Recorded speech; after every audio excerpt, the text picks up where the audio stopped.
Čo bolo skôr? Vajce alebo sliepka? Sliepka, Prečo? lebo ona narodila vajce. Keď sliepka dačo zje, tak vajíčko možno vykáka. Keď je špinavé, tak to troška utrie. A potom, keď na tom bude sedieť, ale doma sedieť v takom kútiku, tak sa potom vyliahne malé kuriatko.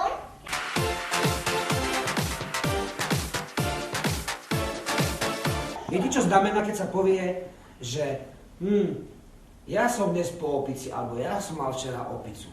Čo to znamená? Že asi vyzeráš ako opica. Že keď lezie po stromoch, tak ti hovoria, keď si malá opica. A skáče ako opica.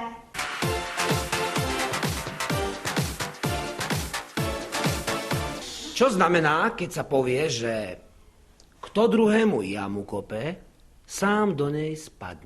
Vykope takú jamu, ktorý spadne, tak sa môže stať, že spadne ešte do hlbšieho kanála a bude ešte hlbší, tak ho nikto z toho nevyťahne, zostane tam a potom ho taký cigán ukradne.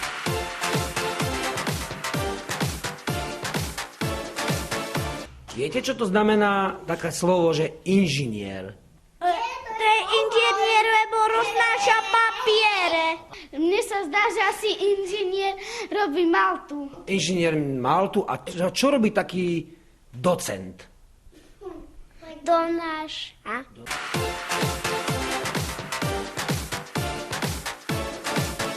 Čo znamená, keď sa povie, jaj, ty máš ale deravú hlavu? Že je hlúpy, že nechápe, čo je to. Že zabudne hneď všetko. A ja som taký. Môj ocko má deravú hlavu, pretože mi nasľúbil, že pôjdeme na kone a o týždeň sme išli, pretože on zabudol každý deň. Ja poviem, že keď má takto deravú hlavu, tak to znamená, že sa mu vyfučia všetky spomienky, ktoré si naplánoval, čo chcel po obede.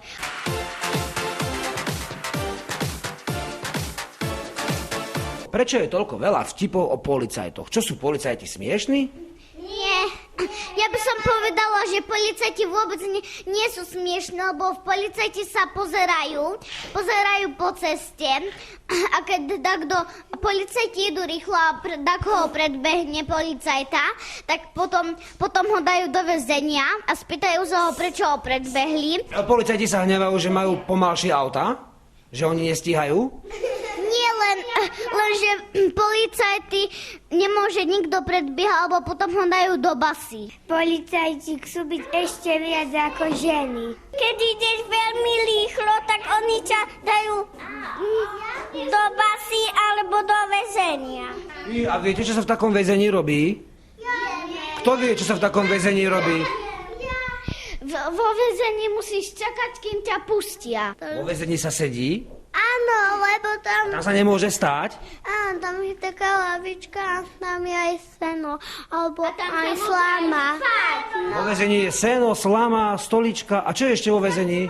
Čo povedať, že vo väzení znamená, že keď ho takto dá do basy, že nechce povedať, čo sa stalo, tak ešte sa stane, že mu dajú prácu, takú ťažkú prácu, ktorú musí urobiť a potom ho prepustia, keď to už bude mať spravené. A keď bude už dobrý a sľubuje im a potom ho ešte raz zavolajú do súdu a ak im povie, že čo sa stalo, prečo ich chcel predbehnúť, tak potom ho prepustia.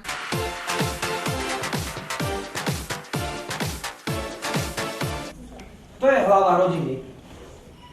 Mamina či otecko? Hovorí sa hlava rodiny. Kto je to hlava rodiny? Najmúdrejší sú najviac rodičia obidvaja, lebo maminka najviac vie, čo máme si obliecť a nezabúda pyžamko. Niekedy zabude, tak maminka vie, čo máme obliecť. Takže dneska ma ocko zavezuje do školky, takže ocko nevie, čo máme obliecť. Zostala mi dáva toto aj tieto nohavice.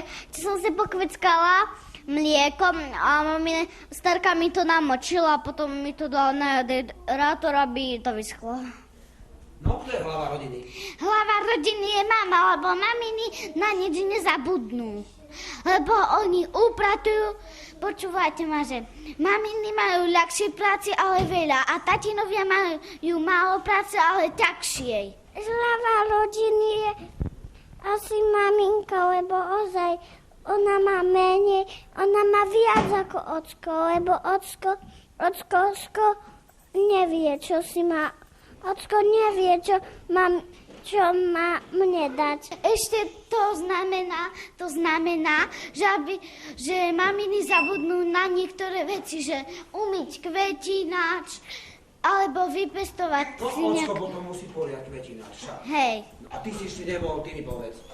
Kto je hlava rodiny? Mamina, lebo vie piec najviac medovníky. No a keď je mamina hlava rodiny, ocko je potom čo? Krk? Čo je ocko? Keď je mamina hlava rodiny, čo je ocko? On je gazda, lebo on vie, čo má robiť so zvieratkami, a mamina je zás hlava rodiny, lebo stále vie iba piec. Ocko je, že ocko má najviac práce a maminka má málo práce, ale pravda je, že obidvaja majú veľa práce, lebo maminka musí umývať, zmývať podlahu, vysávať, keď je špinavá, všade, kde natrúsime, umyť stôl, umycov, hádam, umývam ja. A ešte sa musím aj umyť rádio, niekedy to aj mamina mi spraví za mňa. Takže keď mám ja veľa práce, že si musím upratať izbu, že mi to dlho trvá, tak mi to prečo to spraví mamina, lebo som mne niekedy povedala, že dlho to robím, takže obidvaja majú rovnakú prácu. Ocko napríklad pracuje na počítači a posiela svojim kamarátom, čo pozná, tak poslal to cez počítač kamarátom do počítaču. Aj z roboty to posiela kamarátom do počítaču. Čo sú to cicavce? Kto vie, čo sú to cicavce? Ja viem, čo sú to cicavce. Cicavce sú aj ľudia. Napríklad aj prasiatka sú cicavce, lebo pijú materské mliečko. Keď sa niekto veľmi, veľmi cica, tak to je to cicavec. Cicavec znamená, že koník, napríklad kravička cuca z toho, čo má mliečko, tak z toho cuca malé mláďatko, kravička. A dieťatko napríklad cuca Nie, cuca z mliečka. Mliečka, čo mu naleje do fľašky.